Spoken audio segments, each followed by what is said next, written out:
Hello, hello. Welcome and thank you. Uh, this is Willie Woodward, and this is Willie's live stream of doom. And I have at least one guest so far. Well, hopefully a few more. But I have Tom Connors from Midnight's Edge.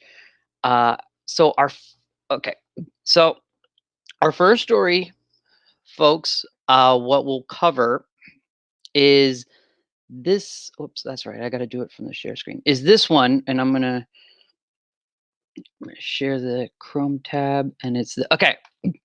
So, former Walt Disney World, um, former Walt Walt Disney World Vice President claims that Kathleen Kennedy killed the idea of using Tatooine on um,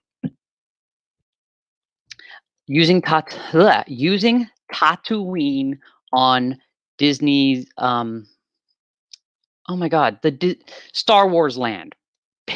Basically. Galaxy's Edge, yeah. Thank you, Galaxy's Edge. I was drawing a blank.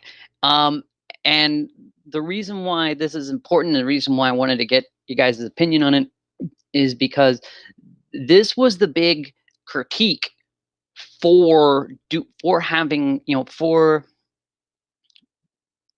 was the biggest critique against Galaxy's Edge to begin with. And I'm kind of curious, is that since it was Kathleen Kennedy, since they directly said it was Kathleen Kennedy who, decided against it, do you think if they get rid of her that they'll just they'll just retool it all to be the original plan? I mean, obviously the original plan was to they wanted to do classic Star Wars, which makes sense. Yeah. And obviously she said, well, her quote or whatever that this guy said that she said anyway says a lot, and that is, well, what should we do? Should we pander to these 50-year-olds who remember what Star Wars was, or should we look to the future for all these fans who are gonna? Yeah, she said something. Yeah, I think so what the article claimed was her thing was that the this is what I get for not being uber prepared. So pardon me. They said that they they they wanted to show that Star Wars, her point of view was that Disney Star Wars stories, we have more Disney Star Wars stories ahead of us than behind us. Yeah, that was the thing. Yeah. Oh yeah, and okay, you know what? I missed that too. I when I read it, I forgot about this part. It was like, yeah, do you want to build a Tatooine with 50 somethings remember Star Wars? And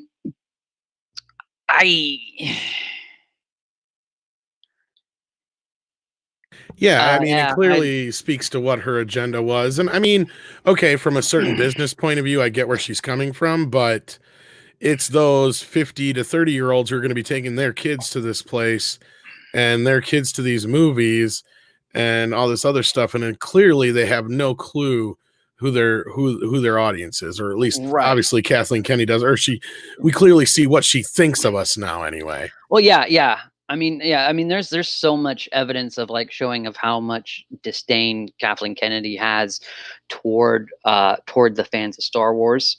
And I mean, way I see it is that's her opinion. I think it's dumb, but it's like, hey, your call. But I find it interesting is the fact is that it seems like everyone around her seems to be smart except for her. And I'm kind of wondering is that like I just keep kind of getting floored because there's so many. If I screwed up as monumentally bad as that person did in any job that I have done, that any job I've worked, my ass would have been canned. And I am like shocked and amazed at how she's able to keep a job. I know Geeks and Gamers is like that all the time, says it all the time, or he's surprised, but it's like that is just that's like I'll be honest. I know this is a controversial opinion, but George Lucas really should have not made. I think I know a lot of people say is that, it's like, well, at least George Lucas made stuff different. But in reality, the stuff that he made completely different over the prequels, pardon me, it was more so the machinery that was in the original trilogy seemed really old. And so the fact that they didn't just kind of reuse or slightly tweak the original designs is kind of surprising. But with that said, because like in all honesty, I don't think anyone would have been mad if George Lucas reused designs for like the AT-ATs or the X-wings, etc. Well, honestly, I've said it before. I think if he knew that the fans would keep buying the same shit over and over again, he'd just keep reusing it. Yeah, but that was part of his thing. Is he liked to bring something new to the table every time? Right, Every movie, and then with the with the prequels, it was something completely new. So again, like I said, if he thought he could sell us, the same shit, and that was one of his big gripes with the Yeah, Force Awakens, was he's like, it was too retro, meaning it was all nothing new. Yeah, exactly. And would you excuse me for a second? No problem. Sorry, Yeah, that's all right. I've been having huge allergy problems this evening, to where it's like I can't even breathe when I go out in the living room. So like actually, what's kind of funny was my girlfriend was like, "All right, you know what? If you're gonna do your show, you're gonna do it here in the room." And it's like, "All right, you'll just it's like you just stay out in here because you can at least breathe." So if I hack or sound No coarse, worries. I apologize. But anyway, you were saying.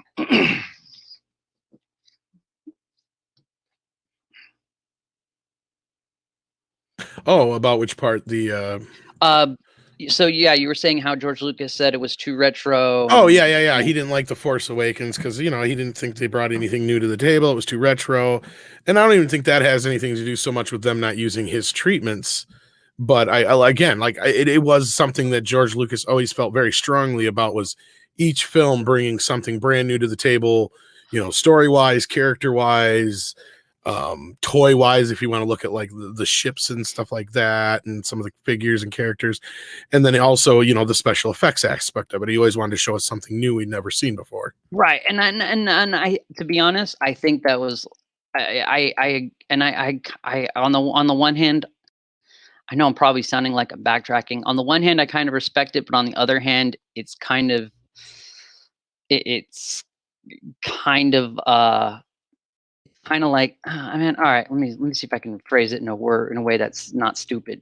It's like when you change, how you said, like, for example, the Child's Play remake, it's like when you change too much, it's kind of seems like, why are you putting it in the same place? Why are you calling it Child's Play? It's like, Yeah, because like they had an idea that was so different, or at least different enough from the 87 film, that you could have just done your own thing, yeah, started a new franchise, but they were just hanging it up and banking so much on it being yeah, Child's Play. yeah, Like, I and mean, it was the same thing with that Karate Kid movie. Not that that movie was that great, but Jackie Chan was okay in it. But in yeah, most places, it was called the Kung Fu Kid. Now, they could have called it that in the US and just said it was more of a spin off, inspired by homage kind of movie. oh And I yeah, don't yeah. think people would have cared as much. But my point is, it's kind of like with how the aesthetic with the spaceships looking so ancient. It seemed kind of like, if you're gonna put in all these like new different things, then why don't you just make the story like, why don't you make the story much further in the past? So then it would make sense that you would have these things like, the TIE fighters and the X-wings, etc., because they look like they're over. I mean, they look like they're super ancient, but I don't know. But okay, cool. I am going to now switch. So this is the next story. I'm actually really excited that you're here because remove from stream. I'm really excited that you're here because I wanted to get your opinion on this. So there's two articles that basically are the same thing. One is okay, so close that out. So one is share screen, share Chrome tab is here you go. All right. So European own so the European theater owners, and even actually some American owners, because there was another article that said it was so Regal Entertainment and Cineworld, which owns Cinemark's theaters, they're pretty much on the same thing where they so apparently Trolls was very successful on video demand. And so there's that question coming up is, well, are we going to use this? Are we going to is movies being more like debuted in the theater on demand going to be the new norm?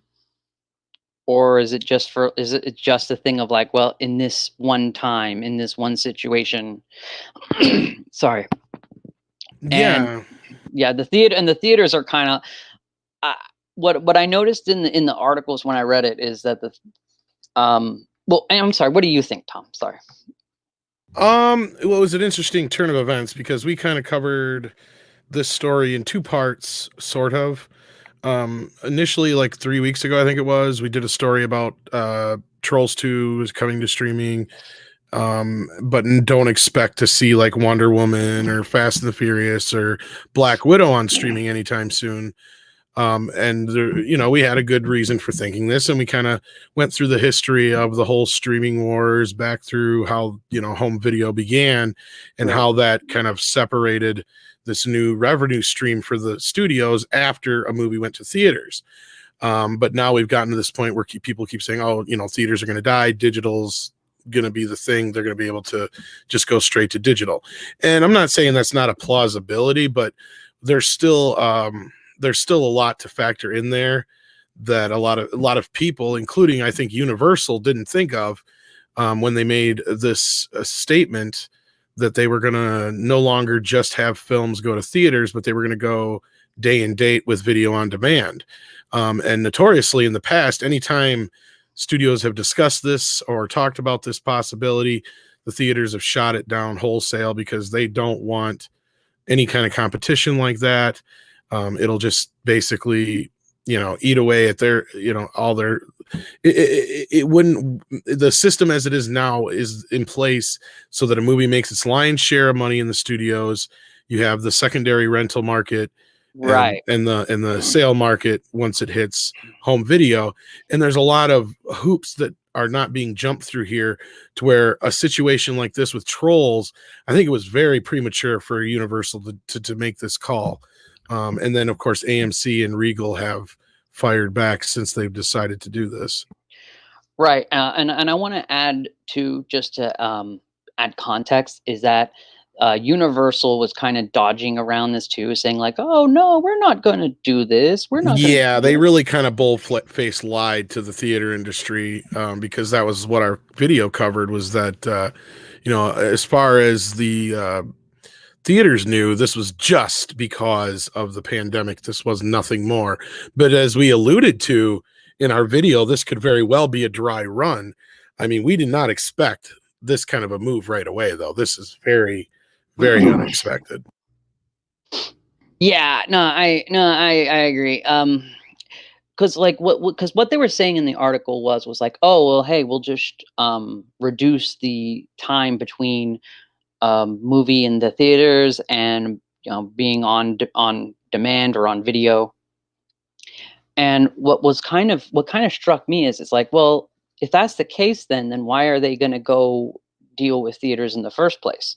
Yeah, that's what felt odd to me, is when they made this announcement. It was like, well, if you're so bullish and think that you're able to do this, then why not just say you're going to bypass theaters altogether?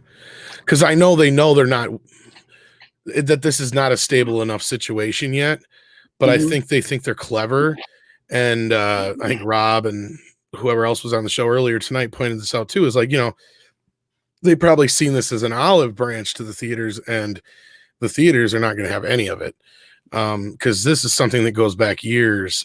They've tried to do this since the digital downloads have become a thing. I thought they were doing that since video cassette, because I thought movie theaters were were ticked off at the fact that video. Well, there was a time where they talked about that, like putting videos out at the same time as they were in theaters, and theaters were against that completely.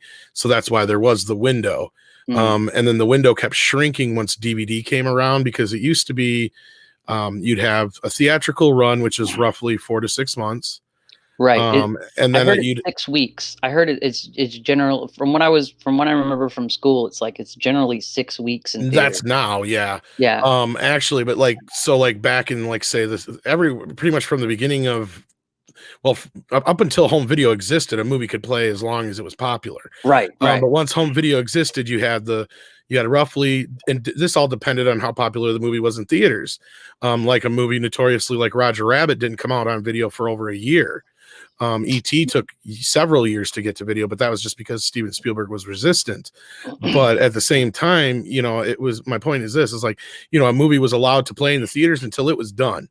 And then after it was done, and it kind of went to the dollar theaters and out of the multiplexes and all that kind of stuff, you'd have the beginning of this 6-month moratorium window or anywhere from 4 to 6 months, depending, where then you would finally see it on video.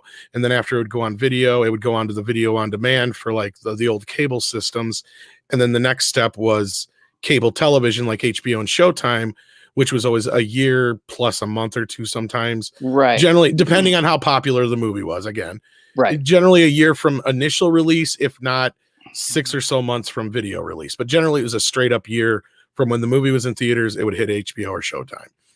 And then after that, you had about a 2-year window after that. Within a year or two, it would be on regular network television. So generally you're looking at a life of a movie would be 3-4 years sometimes of revenue that it would be just from those avenues, you know, and then came the sell through video, which generally a movie would come out on home video at first on the VHS days, unless it was like a Disney movie or some very popular like Batman, or Roger Rabbit, like I just said, those would come out in what's called sell through, and they would be, priced to own right away, $19.99 or $24.99 or whatever when they would come out. But otherwise, tapes would cost roughly $80 to $100 a piece for rental stores to get when they would first come out. Right. I mean, you can get lucky if you buy like 10 copies of something, you could get them for $40 a piece, but that's still that's not cheap, and you got to spend, that much to get that much. Right. So like when I had my video store, my videos hardly ever made their money back. But DVD came along, and since it was so much cheaper to produce, and they were aiming at first towards the more the niche film fan market. Yeah. They didn't really carry the window on it. They were kind of testing it right away. They started releasing movies to own priced. And so they started to notice, oh, well, with, as people started buying more players, the sales started going up and up and up and up. And then the video window, as far as rental, was completely tossed out. Yeah. So you no longer had this window in there anymore. So that slowed one window down. And then with theaters, the way they were going with when you had so many movies, coming, because they went from, let's say in the 80s and 90s, they averaged, I think, 6 to 9 movies per studio per year. Okay. And now each studio has anywhere from 1, if not 2 movies a month. Yeah. So, I mean, like, that's astronomical. And then, like you were saying before, the window shrunk to about 6 weeks. And then it was down to about, now I would roughly say it's almost a month. If you're lucky, if a movie lasts more than a month, it's just because it's an Avengers or something like that. Yeah. Yeah. And then within 3 months, it's already on digital. And then a month after that, it's on video. So the whole window has been shrunk astronomically. And so this has already pissed off theaters. Yeah, I mean, to be honest, I would not be surprised if like one of two things happen. If they, one, cut out theaters altogether, or two, bring back kind of like revert it back, swing the pendulum the other way, and just kind of like, well, don't even think about putting it out on demand or on DVD until after we've have our time. So okay, but because like it seemed, so, thank you, because it seemed to me like kind of fishy at the fact that they're just gonna shrink the window to that point, because then there's no I I can't well, let me rephrase that. I can't imagine, but it doesn't make sense in a business strategy to um, to shrink the window or to get rid of um, the distribution system of movie theaters altogether. Here's the Uh, thing, yeah, I mean, you would think like that would be like studios would be like, well, look at this. We could just cut out the middleman. Is you would look at it that way, right? yeah, But you're almost cutting out like two different streams of revenue when you do that. That's the sad part. exactly, and Yeah. that's why I was thinking more of like, well, maybe they're gonna swing the pendulum back, and it's basically like, well, theaters are like, well, as long as maybe it's like as we'll have them, we'll if we want to order order more time for the movie to play in theaters, we'll do that. But but then like after that, you get 60 or 90 days after we take it out of theaters, and then you can sell it on whatever. And so that theaters could probably be able to get more money, and then because it's like it just surprises me on how short a product lifespan they have for movies, and it's just kind of it just seems Yeah. it just seems like they should go back to the old way, to like Well, I mean, we're too far gone for that. I mean, things moved so much faster in the digital age compared to the analog age. Like, part of the reason was you just, like I said, you didn't have as much product out there. It Mhm. wasn't like Disney was releasing a movie every other week like they do now. Like, if you look at their schedule, they literally release a movie every other week, whether it's through Disney, Marvel, Fox, what have you. So, like, you have basically every studio doing the same thing. Back in the day, it was easy to like kind of position yourself to where it was like you figured you get maybe 4 to 8 new movies a month. I mean, there was generally more than that. There were smaller movies, but I mean, like major movies. And then, home video, of course, started the whole straight to home video thing, which Right, theaters didn't give a shit because those movies were never the caliber of shit that was ever going to make any money on the big right, screen anyway. right. So, and that part was never a big thing, but yeah, it was that window of shrinking. And if they take away, if they turn around and they try to do this, even though AMC and Regal has already said, fuck you, we're not going to do this. You can just shove it up your butts or however you want to put it. Yeah. Which, I mean, that's what can they do? They have nothing left to lose. I mean, this is it. If studios decided to go streaming, it would kill the theaters. But I don't think that it would make enough money on the other end to justify what they're doing, or at least to where they can sustain themselves. Because they even asked themselves, okay, sure, Trolls 2 made as much in a few weeks, basically the same amount it did in theaters in the rental streams. Right. But did they stop to ask themselves if this was just because people were stuck at home? That was in some of the articles. Yes, that was brought up, and that has been a question. But the way I figure it is like, right. So since, 'cause I was thinking about this, is like how uh the whole point, the whole problem where theaters were broken up as a monopoly was the fact is that they owned the distribution, as well as they owned every part of all the means of production. But um uh Right. Yeah, I yeah, think I know what you're I'm saying. You're sorry. talking to, that's all right. I'll cover I'm for you. sorry. No. It's good. Sorry, my wife was here. No, they can't see you. No, yeah, what you were saying is you're Yeah. talking I'm sorry. about. Yeah, they own all the video. I'm sorry. They own all the means of production. But Mhm. since now that you're having film companies that are here, you go, babe.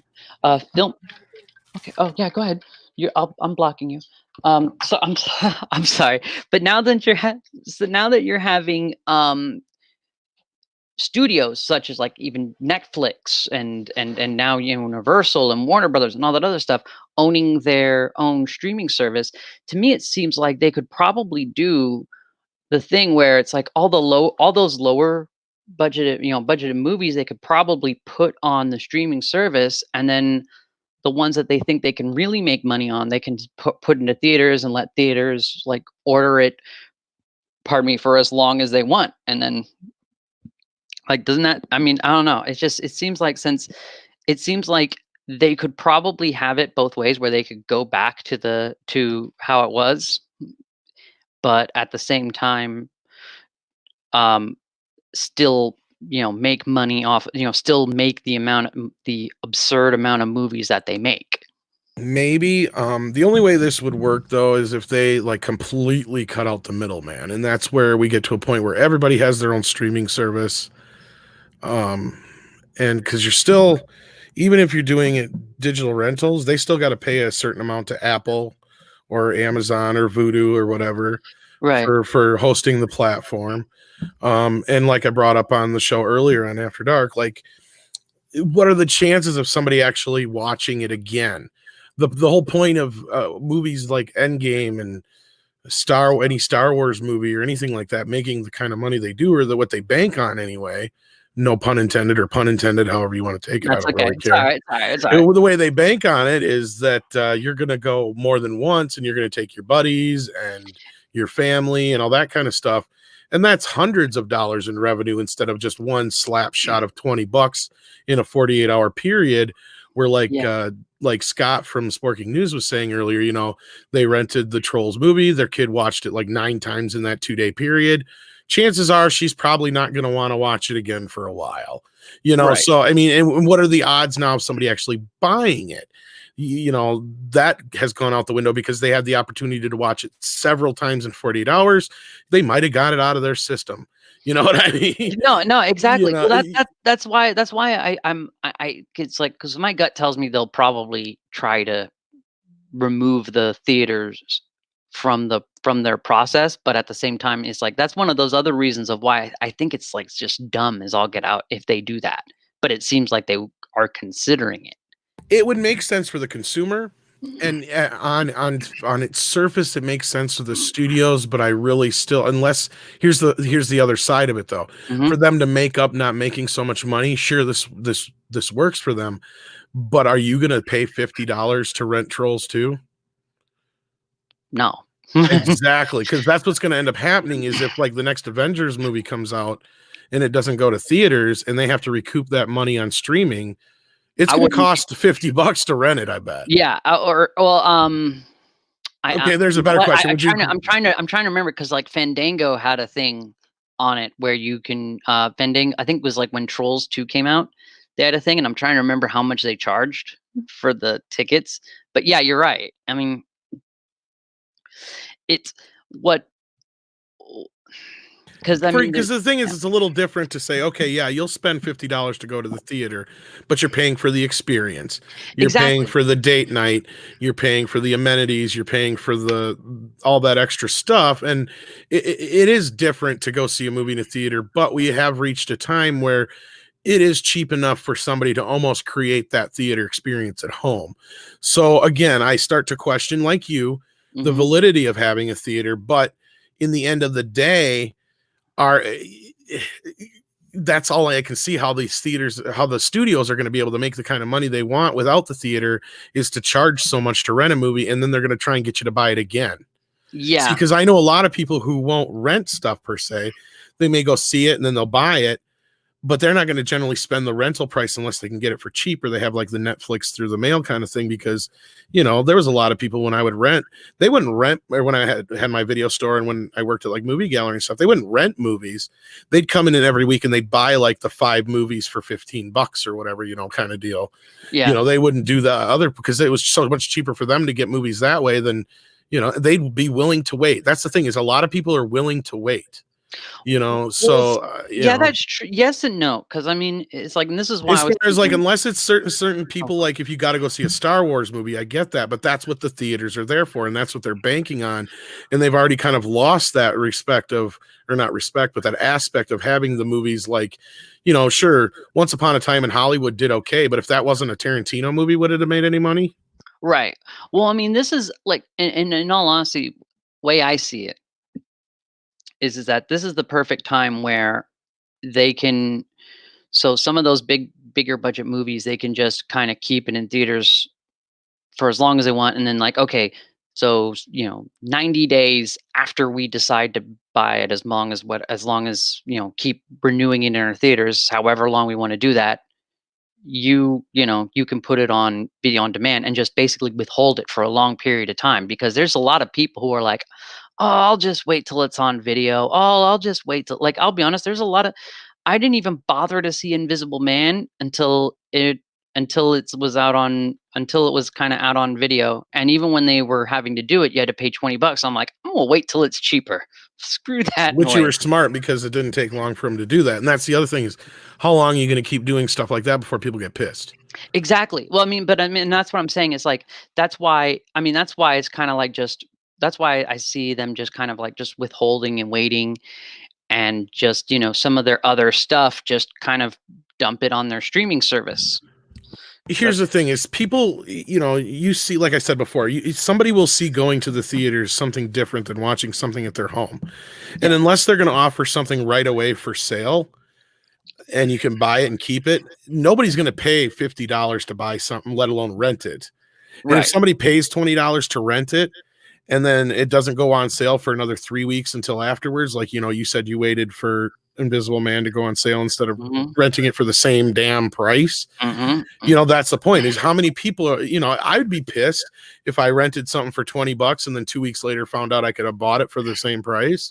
Exactly. Yeah, no, exactly. And so I mean, it's like, that's why it is, I'm kind of curious to see if the theater, if, pardon me, if Hollywood kind of thinks that way too. Because I think, I mean, I remember I told you before, pardon me, when I was doing my research on the theaters, was the fact is that before Cinemark launched their version of StubHub, Yeah. they tried to negotiate with the theaters to work out their arrangement so that they can get a little bit more money to hopefully bring the prices down and whatnot. And the theater and the studios said no. And so what I kind of what I wonder is that, are they going to be so short-sighted to where they don't see the benefit of, maybe say, like reducing their like giving making having a little bit more equitable agreement, maybe on like the condition that theaters drop their prices on concessions and tickets, so that people can come, so that more people can come, because um the or and things like that. Because what always bothered me was like, when I was doing my research, is everyone was saying like, oh well, going to the movies is the cheapest form of entertainment, because, and like what they viewed as entertainment was going to a concert, a sporting event, It kind going of to see is, if you them. think of it, because like I said, it is kind of more of an experience, because most people don't have Dolby Atmos at home. You don't have a 50-foot screen. You don't have, But that kind of but see, shit. no, see, going to the, like, way I see it is like going to the movies is the reason why people love playing video games, is they'll play that one video game, and if they're able, and if they like it, they'll play it over and over and over again, to where the cost balances out. And when most people go to the movie theaters, they don't go because it's like going to a concert. They go because it's like a communal thing. It's like going to a date or going out to dinner. That's So part of it, but like something like Avengers is more like a concert. See, that's the thing, is like, you getting together, and it is part both actually, because it's the communal thing plus it's that concert experience kind of thing at the same time. yeah, but I mean, it's just it's way I always saw it is that comic books, and the movie theaters, they are cheap entertainment. They're supposed to be cheap entertainment, and it's like, that's how you make your money, is by making it dirt cheap. It's like kind of like manga, right? You buy it is like, while you when you buy a manga book, it's like $15. When you realize, oh, it's basically like four or five comics, or no, six comics in one, you're like, oh, okay, well, that makes it, it balances out to being, for one issue, less than it's like $2, less than $2. See, but what you're getting at though is kind of more of a subjective thing, in a sense, like it all Oh, okay. depends on the person. Like, because like to some people, going out is in itself more of an experience and something to do, just getting out of the fucking house. Yeah. They don't really care what you're going to go see per se, but they don't care if it's on at home. They'll go see it just because they get to get out of the house. And that's where I think these theaters like the Alamo Draft House and the IMAX stuff and all these big experience kind of and different experiences than the standard theater is kind of, I always felt like that's kind of where the future's going, but that's way too expensive for a family to afford.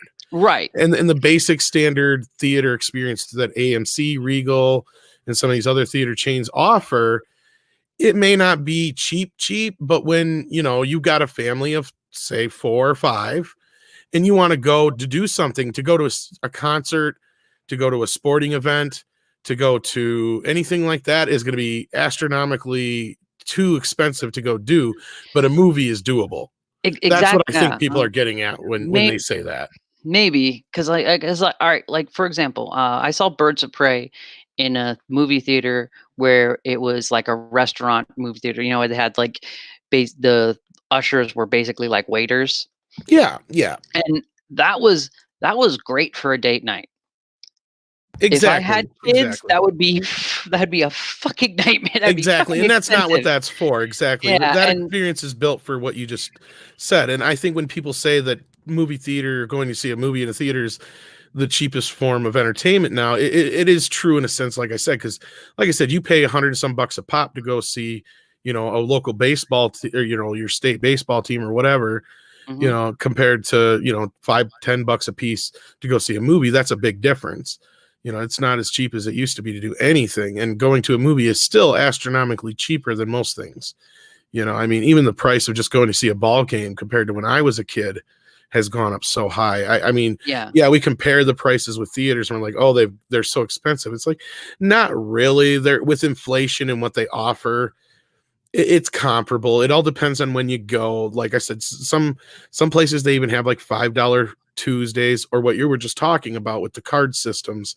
That I think was kind of the future, was these subscription programs where people will pay X amount for the month and they get to see however many movies and stuff like Yeah. that. Yeah. I mean, I understand that.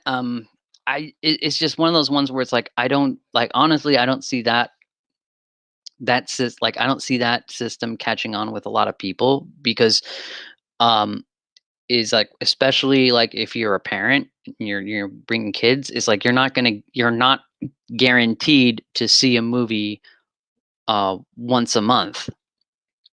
And it's Actually, like I see it working better for somebody with a parent because you're cutting down on the cost, especially if every one of you has one of those cards. But no, huh? I get what you're saying to a point.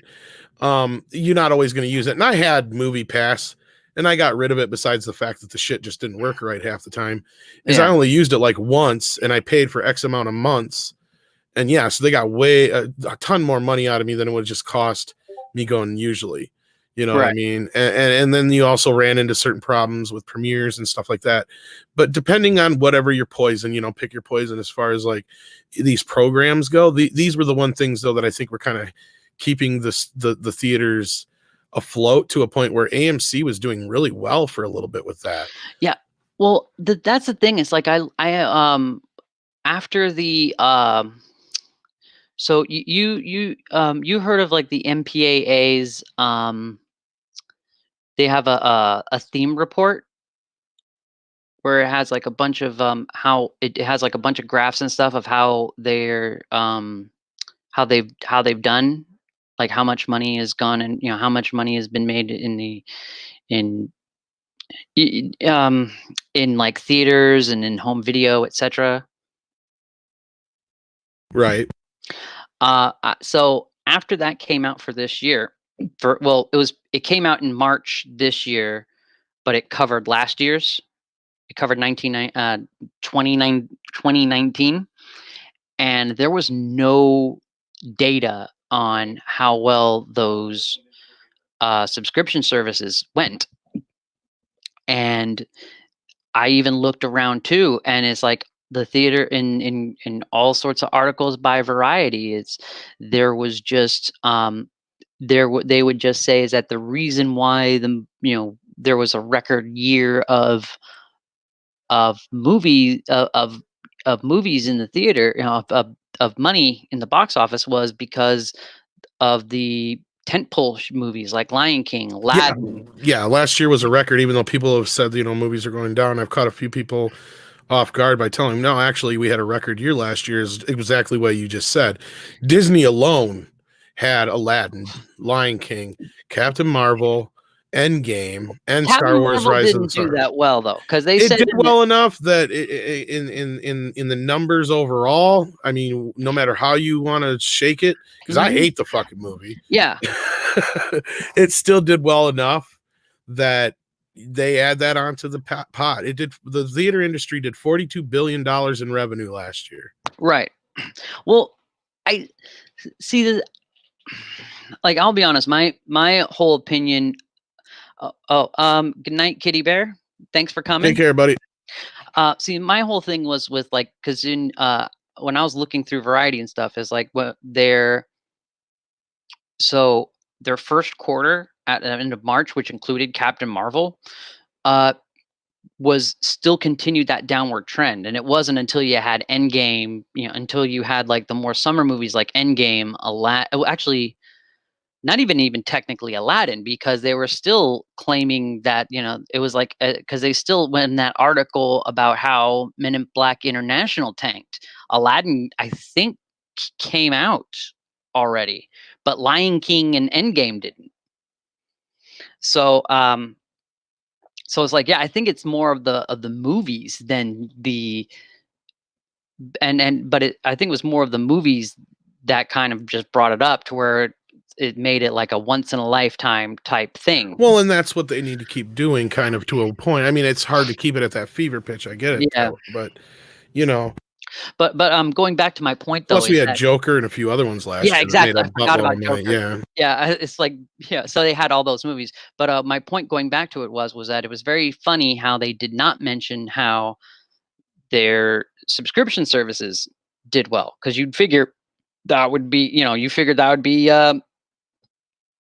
the first thing they'd brag about. So way I saw kind of last year was just kind of like, it's one of those things where it's like the last hurrah before you croak, or something else. But it's like that was my point, is but that was my point with just the stream, just the how well I like how the subscription services, like, was no information about how well those did on sales and stuff. So it kind of is yeah, we get some rough numbers and stuff, but I didn't even find any rough numbers. Like Netflix has, I think, 50 million subscribers on average.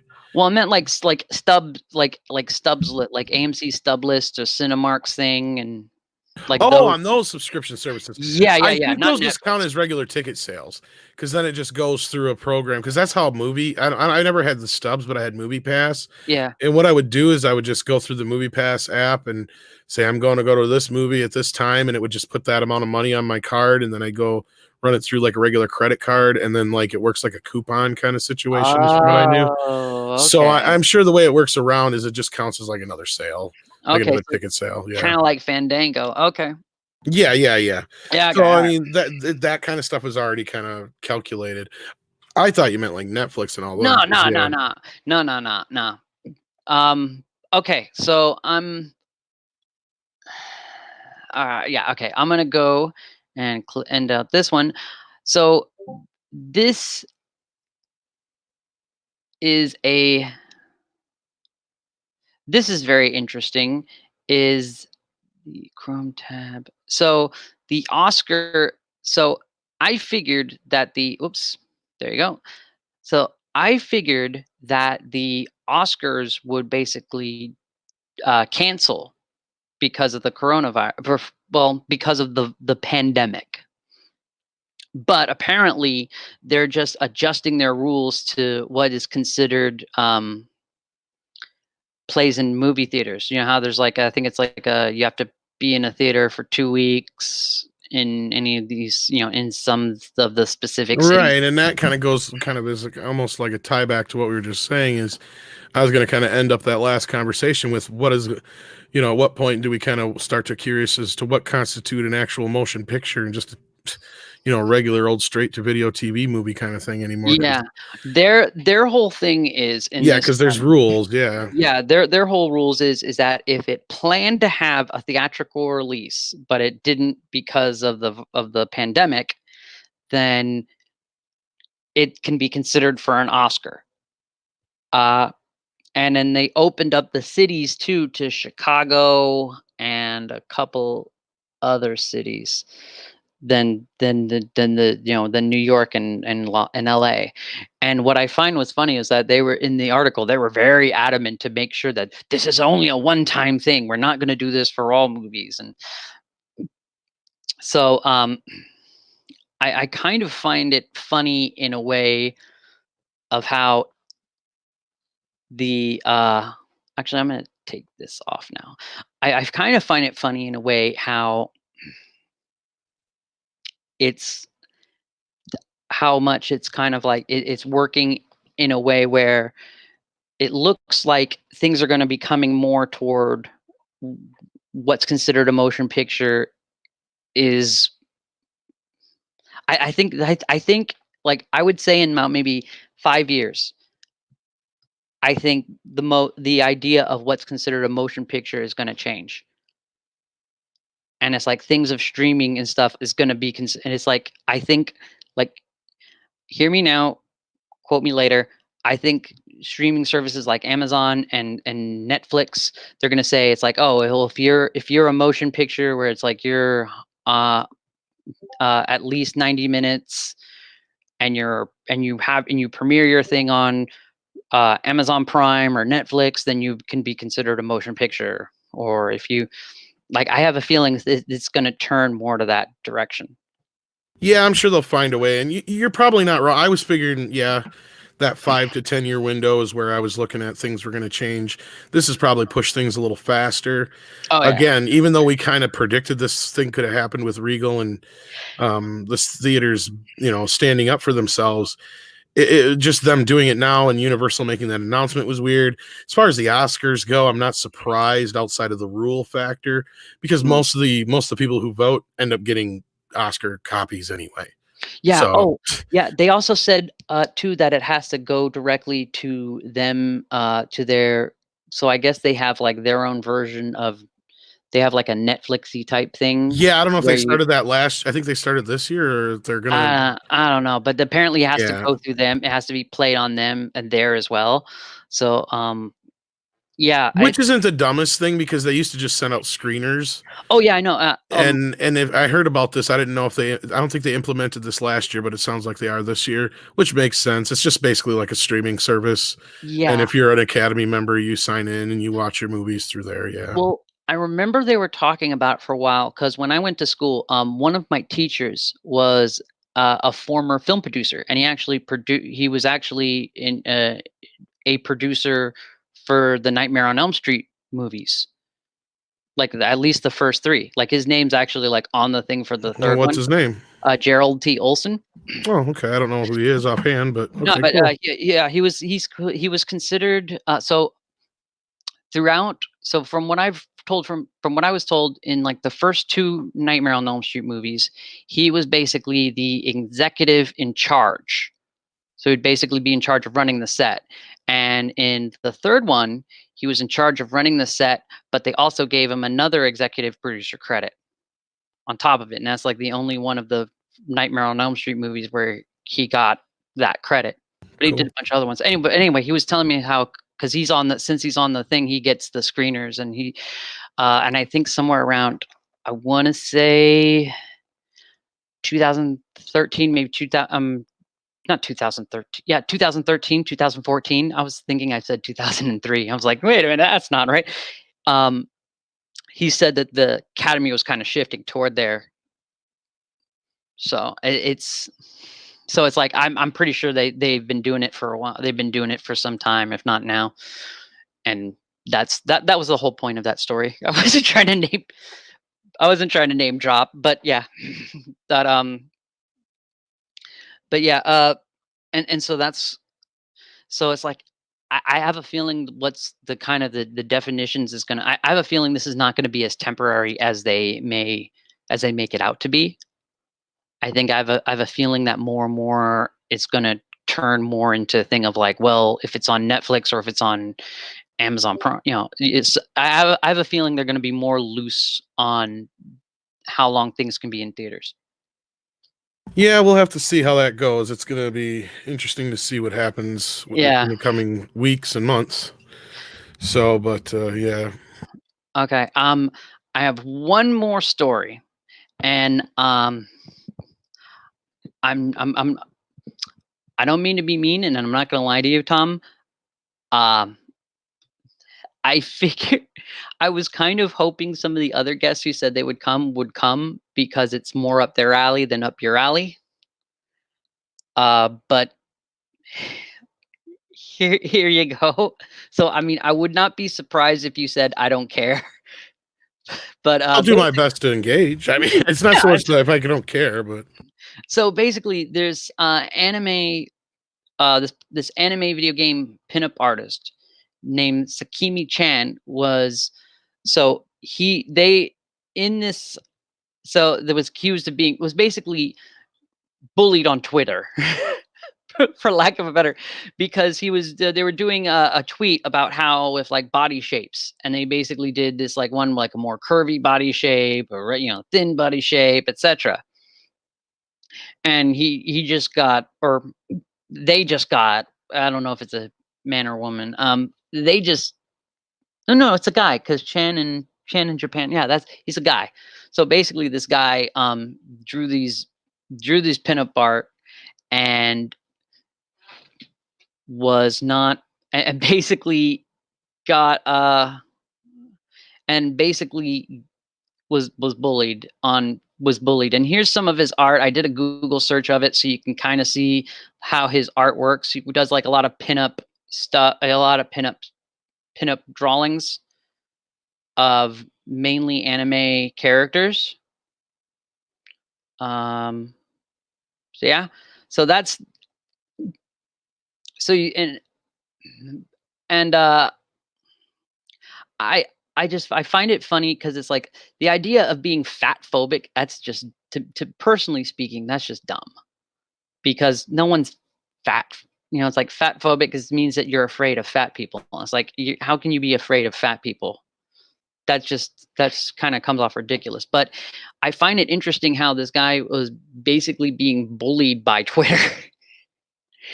And just kind of how ridiculous their claims were. Because this guy is because like, well, because this, and I'm also surprised that they got on him just because of how he draws people. How I'm more surprised about them calling about the Twitter mob calling him fat phobic than necessarily misogynistic or anything like that, because he's a pinup artist, and pinup artists are supposed to draw characters in very sexualized positions. I don't know, but I just find it really I find it really ironic. And but anyway, what do you think, Tom? I'm my guest here. Well, the same thing with this sort of thing with everything else. People are just way too goddamn sensitive. Yeah, because like I've talked with several, like I know like there's a lot of people within like Fandom Menace or in Comicsgate and stuff, and they're like they love the '90s comics. But I've talked to many artists and stuff too who and myself and like I'll be honest, kind of myself included, they hate a lot of the '90s art. Where it's like women who have like giant chesticles, where and like a tiny waist, where it just doesn't seem like it's just weird proportions or everything like that. And I understand, or guys who look like roided out monkeys, like roided out gorillas, it's so I mean it's like there are a lot of people who don't who it's like kind of don't like that extreme of the 90s, but at the same time, making everyone look like a fat guy or out of shape person is just as bad. It's like the middle seemed to be kind of like, way I always saw it was like the middle was someone like, oh, okay, they're a little muscular, or they're like, like they may be thin, but they're muscular, but they're like lean, like Bruce Lee, or they're, stuff like that. And I just find it, yeah. So I don't know. These people who bitch about it seem to forget that Barbie was created by a woman. Well, actually, she's just as disproportionate and oh yeah, absolutely, absolutely. Well, actually, the thing, so the thing was actually Barbies were based off of, I forget what country. It's not Germany, but it's around there. So maybe Dutch. Well, maybe Swiss or Dutch, yeah. Yes, these sex dolls, and it's basically is like what in that culture you do is, like, a guy going on a date with a woman would give the woman the doll, and it's basically like, I want to have sex. I want this date to have sex. And so that's where Barbies were based off of, and they actually kind of whitewashed it down to make it more accessible um to girls market. Right. Yeah, Tom, you should totally see that documentary series on Netflix, The Toys That Made Us. Oh, I've watched a couple of them, but not ones I'm not that interested in. Okay. The Barbie one and stuff like that. Yeah. I'm not gonna lie, the Barbie one, like I didn't watch it at first, but I kind of was like, yeah, I'll give it a shot. But the Barbie one, it's crazy, and like the woman who was in charge of Mattel is gangster as that woman is a straight up white collar criminal. They even straight up said like, this person's a white collar criminal because she's like did some fraud and totally screwed over the co-creator of Barbie, and there's all sorts of crazy stuff. But anyway, you know what? That's I don't really have any more. I don't really have anything else to cover. No, that's all right. I should probably get back to work here soon anyway. Right, So, well, thank you again, Tom, for coming. No problem. Please be to the two people in the audience, please tell them where they can find you. Find me at Midnight's Edge and Midnight's Edge After Dark, of course, and hanging out all over the internet in places like this here with Willie. Thank you. And again, thank you for coming.